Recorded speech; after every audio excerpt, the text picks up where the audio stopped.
Hey, what's up, everybody? Chris from Practical Worship Leading here.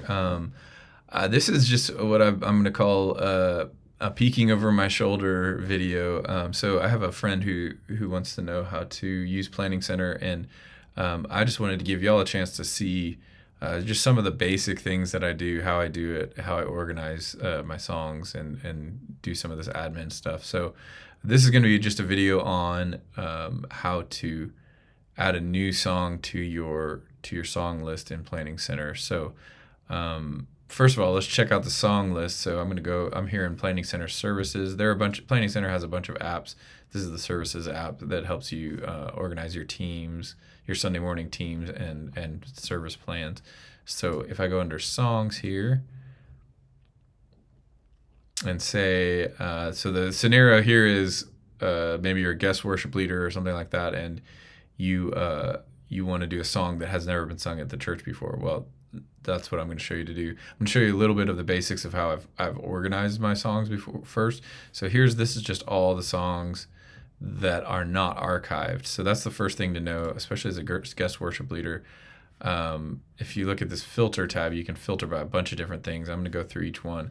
I'm going to start at the end though, because this is a really helpful one for worship leaders. I tell all my guest worship leader guys, hey, look under this archived songs list first, because there may be some well-known songs that we have just retired, but you may know them, and we might already have the ProPresenter slides and chord charts and MP3s and all that stuff already there. So that's a good thing to know, that you can see archived songs.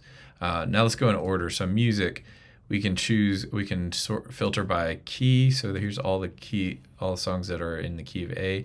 Now this is slightly helpful, but the most helpful thing for me is I label the key. I'm a baritone, so I label all the songs. If I was going to lead a song, it would be the key of A, but baritone. So that lets me know that's where I sing the key. Or I will, for gals, most of the gals I sing with, because of my range, they're altos singing harmony to me. But if they wanted to sing melody, I label whatever key they sing the song in as an alto key. And so that's a really helpful thing. Maybe you hadn't thought of that, or maybe that's helpful to you. But that's what I do. So if I'm looking for a specific song in a key, I want to know who's singing it and what's their range. So if it's me singing it, I'll always filter by baritone if I'm looking for a specific key. So let's see. The rest of this is pretty self-explanatory. Content, I don't use this a lot, but you could search by lyrics and things like that.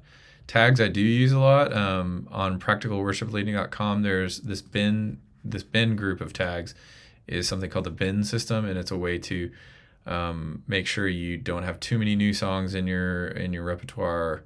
And basically when you're adding songs to your repertoire, just keeping that all organized and making sure your congregation actually knows most of the songs that you're singing. You're not just constantly adding new ones or only singing old ones. So you can check out that article on practicalworshipleading.com if you want to. Liturgy, this is liturgical actions that we are doing. So in our liturgy, we go from adoration to confession, to assurance, to supplication and thanksgiving, and then we have communion at the end. So I can quickly say, well, it's the beginning of our service. I need an adoration song, and then I've already tagged all these songs, and I can go through and say, okay, cool. Here's some options. So yeah, that's that. And then the type. This helps me. To balance different choruses. Christmas time, I filter by Christmas, or the rest of the time I could say, don't show me Christmas things. Hymns, I separated historic and modern, because I realized pretty early on I was singing all these modern hymns, and some of the older folk were like, why don't we ever sing hymns? And I was really confused, like, what do you mean we sing lots of hymns? But it's hymn form. So as a musician, we sing songs that are hymns, but if they're not, what they mean by hymns is old and I've sung it before and it's well known. So that's what I call historic hymns, and then modern hymns. We don't have a lot of instrumentals. We did kids songs during COVID. That was fun and crazy. Originals and specials we almost never do, but I have those categories. Then we've got speed. Can I scroll down here? That's a little weird. Speed, fast, medium, slow. That's pretty self-explanatory. Style, modern, rock, traditional. I don't use that a ton, but again, so you could say I want a historic hymn. So now I can see all my historic hymns in one spot. See what's available. So when I'm trying to kind of mix all those things together, that's how I do that. Also under history, this is one, I should have said this at the beginning, but I search, we have different service types. And so our main worship service has a certain group of songs that we've sung before. And then we have a Celebrate Recovery ministry. The elementary team has different things, women, et cetera, et cetera. So I usually this is the one that I like basically always use when I'm choosing songs for a service, is by our service type. So our main worship service that lets me know I've ever done it in the service, and then you can sort by like how long ago did I do it. So this would be the longest, long time ago if I sort it that way, and then if I click it again, this is the most recent or upcoming even.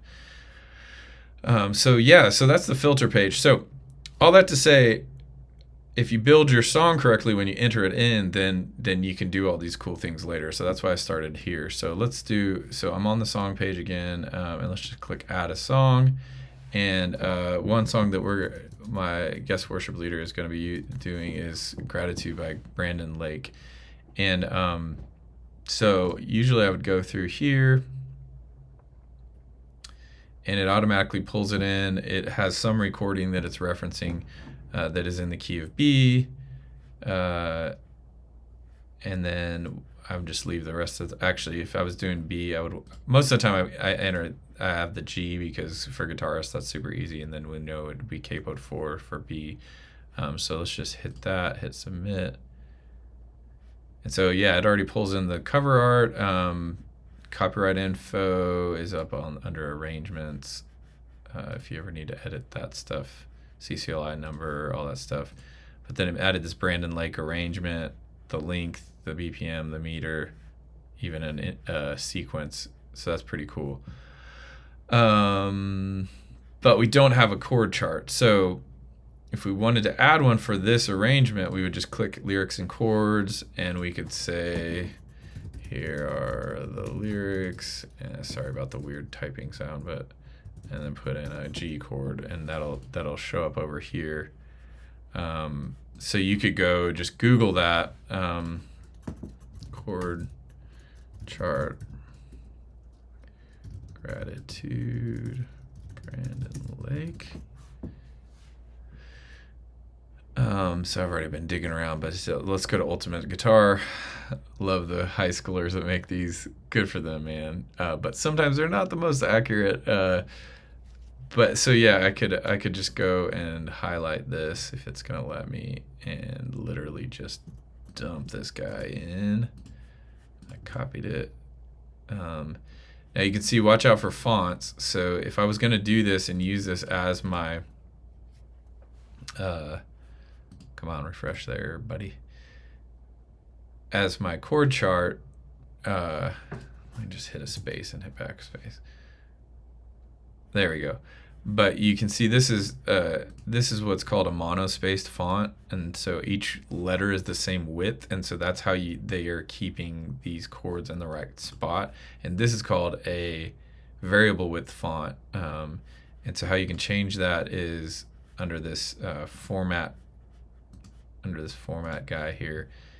You can choose the font. So default is Arial Helvetica for me, but we can see these monospace, so we could do either of these.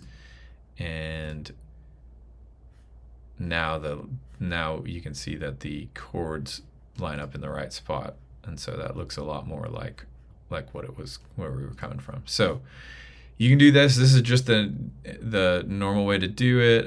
You have options like how many columns you want. If you wanted to do a column break, like on my preview, if I wanted this verse 3 to be up here, I can go find verse 3 and insert this column break. And then now that throws it up to this side up here. If you wanted to be bold, I don't know why that's in brackets, but If you wanted to say verse 1, if you do it all caps, it usually makes it bold. Yeah. So that is a way to do it. I'm not going to do it that way. I'm going to show you the way I do it. And the easiest, the best, well, the way I do it, let me get back to that. Let me just copy this first. What I do is I use a thing called Chord Pro formatting. And so let me dump that in. I'm going to do verse 1 again. So this way is just 2 lines, right? The chord is 1 line and the lyrics are in the next line. And that's fine, but what happens is if you need to reformat this and you like do that, well, now that G is not near the words where it's supposed to go.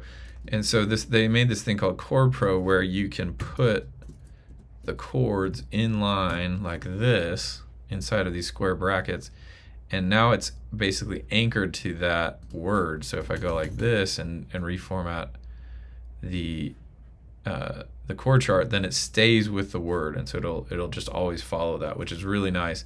The other thing it lets you do is this monospaced font uses a lot of space because an I and an L take up just as much space as an O or an E. But if I do Chord Pro like this, so I could go through and turn all of these into Chord Pro and just anchor them down where I want them, and then get rid of this. So now I've changed it all to Chord Pro, assuming those are in the right spot. I don't know the song super well, so I don't know if I did that right. But then I can go the format back to the default and see how much skinnier that is, and so I can fit in a lot more words in the same amount of space. Another cool thing, I'll put this in the description, is there's this tool I have found called Chord Pro Generator. Nope, that's not it. That's Chord Generator. Chord Pro Translator, that's the one I want. So that can take, let's see how well it does. That can take just a normal chord chart like that, and then with just a little bit of editing, you can hit run formatter, and there we go. It just dumped it over. Now, obviously we see it just kind of did it not totally perfect, but that actually is where the chords are. So if I really wanted to go in and put those exactly at the front of the words, I could do that. So that's a sweet tool. I will put that in the description. So that's one cool thing you can do, and then that could do most of the work for you if you wanted to go all the way to Chord Pro. Let's just copy the whole thing into here. Now you will have to keep an eye on it because this site isn't always perfect, but it could get you a long way. So yeah, there you go. Pretty sweet. This doesn't always auto refresh for some reason. Sometimes you have to hit a space and backspace. Yeah, so if I decided, man, I want to put all this on one line with Chord Pro, I could just, sometimes I put a slash so that you know it's a new phrase or something, but see, I can totally fit that in my column. So that's a beautiful thing. So I always use Chord Pro. The next tip I have for you is the Worship Together is a great resource. So if I'm, or anywhere that gives you Chord Pro right away, but I know for sure if I Google, Brave search this guy, and I do maybe Chord Pro even, let's see what that gives it to me. Yeah, so Worship Together comes up, and this thing is awesome. So it they actually have this Add to Planning Center button, and if you just create a free account like I already have, then it will, click it one more time and it brings up this, and you'll have to connect it to your Planning Center account by logging into that. But now what should happen is I should have 2 arrangements. Yeah, so I've got Brandon Lake and Worship Together. And Worship Together just gave me the entire chord chart like that. So then I would go in and I would edit so maybe I could copy this and take it over to the Brandon Lake thing, because I know that already has the BPM and all that stuff. So the other thing you can do, so another thing why you even want this in Planning Center instead of just a PDF or something, is you can transpose it on the fly. So the original key is B. Make sure you always match that up to whatever key you actually put into here. So like for instance, if the chords are in C but you label it D, it'll cause problems. But this is B. It already knew that, and I could see that that's the key in it. And then it can. So if we wanted to see it in G, you can just see it like that. Boom, just instantly transposed, which is sweet. That's beautiful. You can see I'm falling off the page, so you could mess with font size. I wouldn't go below 10, even if it lets you. But there we go. I got it all in one piece of paper. And maybe if I wanted the bridge to be next over, I can do column break. There we go. That's looking better. So then it's just up to you to make sure it's in the right order. Maybe clean up where you want the chords to be. I often will, at the end of phrases, like if this is held out for a whole measure, I'll put a pipe for a measure line, and then I think this is in 6/8. Yeah. So I could do 1, 2, 3, 4, 5, 6, and that's just like a shorthand saying hold it out for 6 whole beats. And that shows up there. It's confusing because I have it transposed right now. Let's go back to original key. But yeah, there you go. You can see. So that helps out your musicians if you want to get fancy, but you definitely don't have to. Okay. So we've got it set up. We're almost done here. Let me get rid of this arrangement. So that's how you delete an arrangement. So this has everything we need. It's got the length. It's got, now 9 is crazy, so I would rearrange that some. But now what we would need is, I always put in an MP3 file so that my team can listen to it. So let's go, and where I just go to Amazon and buy it there. I think I already have Gratitude, but I can go to that same album and see what I can do. So let's go to the whole album. Since I have Prime, it kind of shows up it wants to play it, but so let's see, Gratitude, there it is. Yeah, see, I've already bought it, but you would click buy MP3 song, and then it'll lead you through downloading.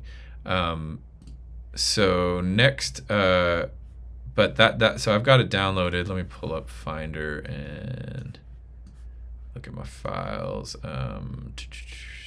So there it is. This is how I label it. I think it started out as a file name of like 7-gratitude or something. So I always do name of the track dash artist name, and then we're gonna put the key here.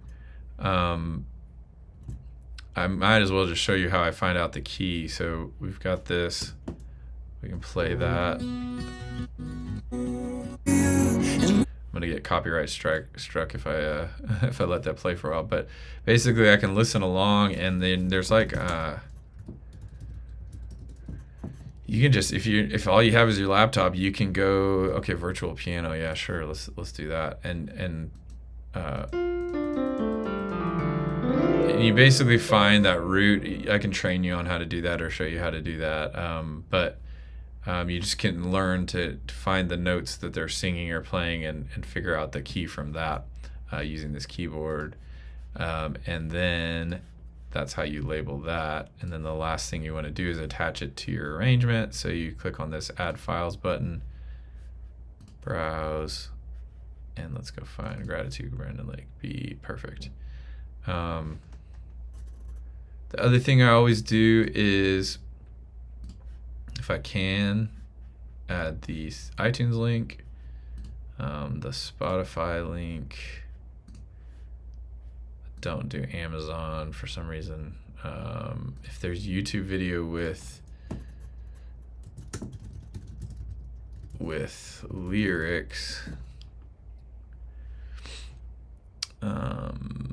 it's funny because some of the official lyric videos are not as good because they wait until you're already singing the word to show it. But if you're going to worship along with it, you need to see the word before. Like, you need to have time to actually read it. So I would go through and kind of check out what these are. Some of them are kind of old school looking. But I've nothing.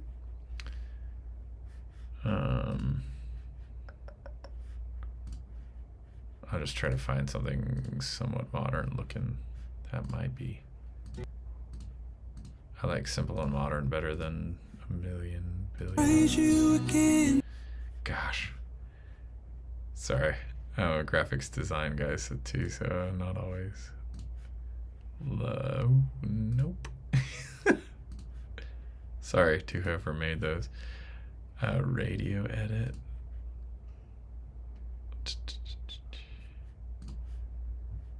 This looks modern. Let's see what. Got a bunch of B-roll footage. Gosh, guys, just keep it simple. Maybe this is essential worship, so hopefully they. Could I don't love it having the leader, honestly, because it takes away from you're staring at the person, so I don't know.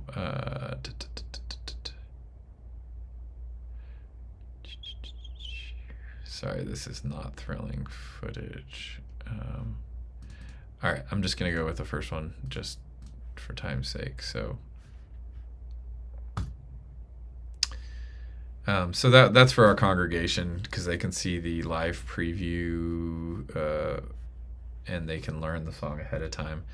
And then the very last thing that I do, I believe, is once I've got the order all set and I know my chord chart's good, is I actually go for my slide people and I use this text edit or TextMate app, and it pulls up something random like that. So just open up a new deal and paste it in, and I have this special what do you call it? Find and replace regular expression. It should be saved in here. It's this crazy code, and I replace it with nothing, I believe. So let's see. What that's supposed to do is strip out all the Chord Pro. Yeah, sweet. And so sometimes it misses things, but it looks like it got it pretty good. And so then I'll just make this text file for my slide people that has the exact order that I want, and so they don't have to guess what's. I've never used the word channel. That's an interesting one.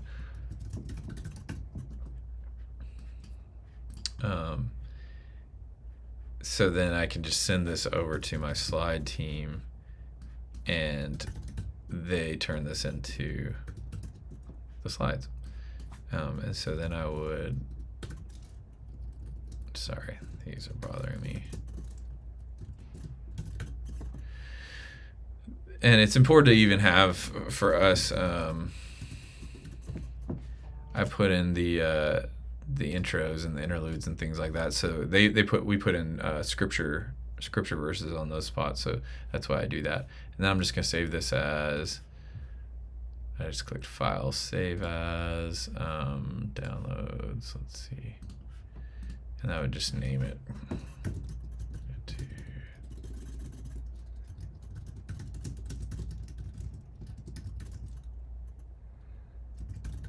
Maybe something like that. And then I'll go back to Planning Center. And upload that file so they can find it.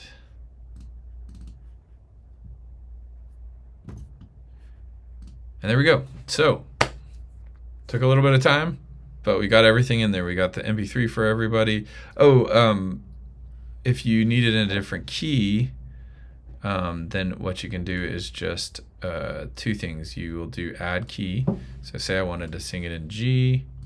If that was my key that I sing it in, I would also in the description call it baritone. I could add a capo key, maybe E capo 3, hit save, and that will drop it in a second. Maybe I have to hit refresh.